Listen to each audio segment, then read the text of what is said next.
Hello everyone, welcome back to HardReset.Info channel. In today's video, I'll show you how to increase volume over max limit on iPhone 16e.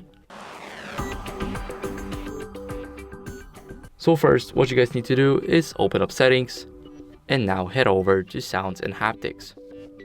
After you do that, scroll down until you see headphone safety and click it, and here make sure that the reduce loud audio option is disabled.